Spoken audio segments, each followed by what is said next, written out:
এমন একটা ঘটনার কথা আপনাদেরকে বলবো, যা শুনলে আপনার চোখ তো কপালে উঠবেই।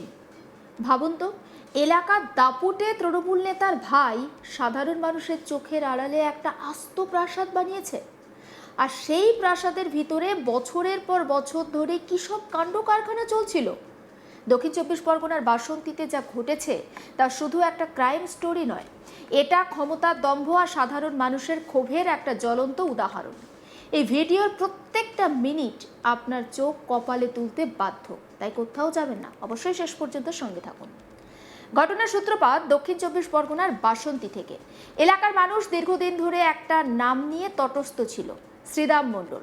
ইনি স্থানীয় তৃণমূল নেতা, এক তৃণমূল নেতা, তার আবার পঞ্চায়েত প্রধান। কিন্তু আসল খেলাটা খেলতো শ্রীরাম মণ্ডলের ভাই, যার নাম রাখাল মণ্ডল। এই রাখাল মণ্ডলকে নিয়ে এখন চারিদিকে তোলপাড়। এলাকার মানুষজন যারা লোকাল পাবলিক, তারা মুখে মুখে একটাই কথা বলছেন, কিভাবে সাধারণ মানুষের পেটে ভাত নেই, আর অন্যদিকে এই নেতার ভাই গরিবের টাকা লুট করে একটা আস্ত প্রাসাদোপম বাংলো বাড়ি বানিয়ে ফেলেছে। জাস্ট ভাবুন, একটা গোটা রাজপ্রাসাদের মতো বাড়ি, যার ভিতরে ঢুকলে আপনার চোখ ধাঁধিয়ে যাবে। কিন্তু এই বিলাসবহুল বাংলোর চারপাশে তো লুকিয়েছিল একটা অন্ধকার জগতের ভয়ঙ্কর সত্যি।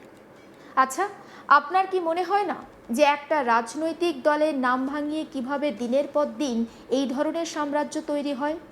স্থানীয়রা তো বলেই ফেলছেন যে তৃণমূলের নেতা হওয়ার সুবাদে রাখাল মণ্ডল নাকি এলাকার সাধারণ মানুষের ওপর চরম অত্যাচার চালাতো। শুধু অত্যাচার করা নয়, জোর করে গরিব মানুষের জমি কেড়ে নেওয়া, তাদের জমি লুট করে নিজের সম্পত্তি বানানো, এসব ছিল তার বাঁ হাতের খেলা। পুলিশ বা প্রশাসনকে তো সে পাত্তাই দিত না, কারণ মাথার উপর তো দাদার রাজনৈতিক ছাতা ছিল। কিন্তু অন্যায় কি আর চিরকাল চাপা থাকে? পাপ তো একদিন বাপকেও ছাড়ে না।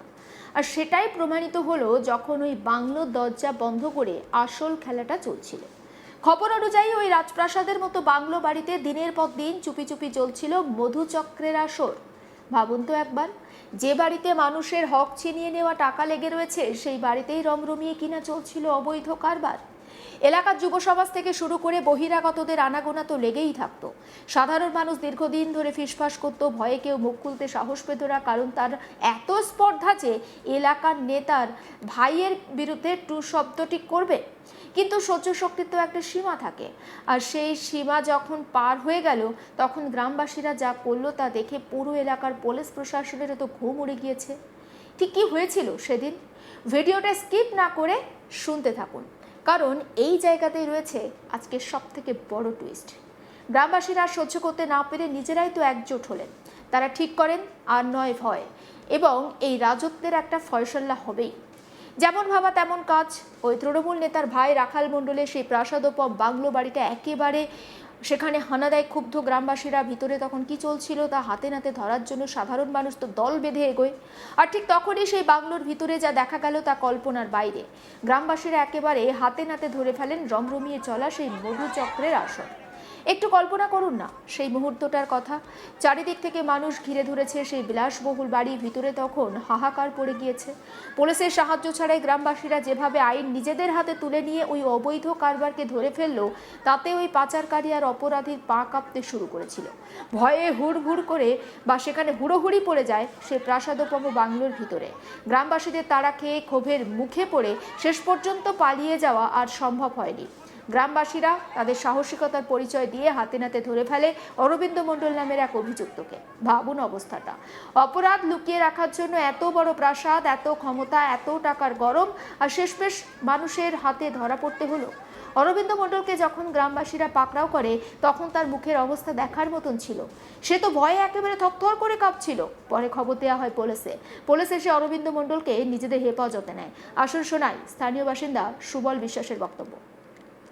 আজকের এখানে এসে দেখলাম তৃণমূলের ভাই রাখাল মণ্ডল এই দীর্ঘদিন ধরে এই এলাকায় মেয়েদের নিয়ে একটা চালাতো, সেটা মানুষ, এখানকার সাধারণ মানুষ হাতে নাতে ধরেছে। আর রাখাল মণ্ডল, শ্রীরাম মণ্ডল যে প্রধান, তার ভাই এত সাম্রাজ্য বিস্তার করেছে এখানে, যেটা বিগত দিনে যে শেখ শাহজাহান বলো, তারপরে আরও যারা আছে তাদেরকে, তৃণমূলের নেতা, তাদেরকে হার মানিয়ে দেবে। এর বাংলো বাড়ি, এর জমির পরিমাণ তুমি দেখলে অবাক হয়ে যাবে। আজকে দীর্ঘদিন এই গ্রামের মধ্যে পাশে একটা স্কুল আছে এবং একটা মন্দির আছে। এই মন্দিরটাকে ঢাল করে এইখানে বিভিন্ন সাধারণ মন্দিরে মন্দিরে আসতো, পুজো দিতে আসতো, ঘুরতে আসতো, আশ্রম ঘুরতে আসতো। সেই সূত্রে ওই ভিড়ে মিশে গিয়ে এখানে ঢুকতো, এই বাংলো বাড়িতে এইসব কাজ, অবৈধ কাজ করতো। মানে আশ্রমের পাশেই? আশ্রমের পাশে এরকম বাগান বাড়ি। আচ্ছা, পুলিশ এসে একজনকে গ্রেপ্তার করেছে, একটা মহিলা এবং আর একটা পুরুষ গ্রেপ্তার করেছে, আর রাখাল বাবু পালিয়ে গেছে। তৃণমূলের প্রধানের ভাইয়ের? তৃণমূলের প্রধানের ভাই। আচ্ছা, এই দিন ধরে হতো? এখানকার সাধারণ মানুষের অভিযোগ যে যেদিন থেকে এই বাংলো বাড়িটা ঘটেছে সেদিন থেকেই এইরকম কাজ চলছে। এবারে পম্পা মণ্ডল নামে অপর স্থানীয় বাসিন্দা, তার ঠিক কি বক্তব্য সেটাও শোনাবো।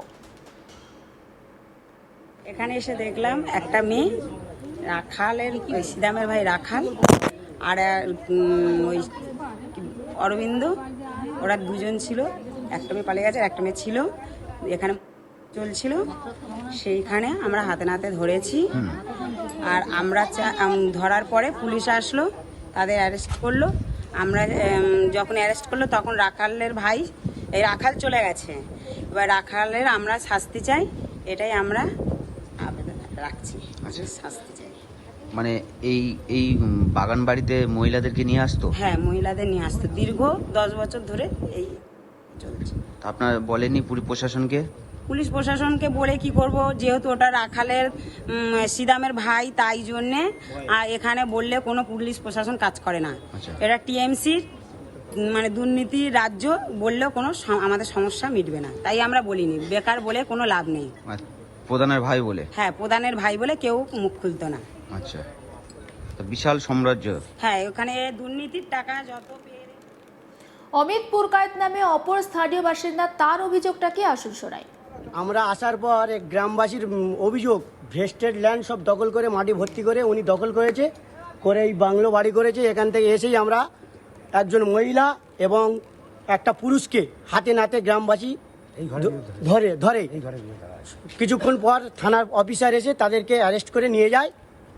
এবং গ্রামবাসীদের আরও অভিযোগ আছে, উনি সব কিছু যা তৈরি করে সব অবৈধভাবে তৈরি করেছে। ইনি হচ্ছে কি আমাদের বর্তমান তৃণমূল প্রধানের ভাই, শ্রীরাম মণ্ডলের ভাই রাখাল মণ্ডল, ওনার নামে এই অভিযোগ।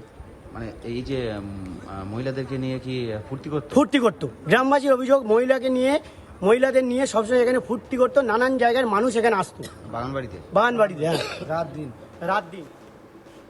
সমস্ত আপডেট পৌঁছে দেবো আপনাদের কাছে, নজর রাখুন আজ তাক বাংলায়, সাবস্ক্রাইব করতে ভুলবেন না।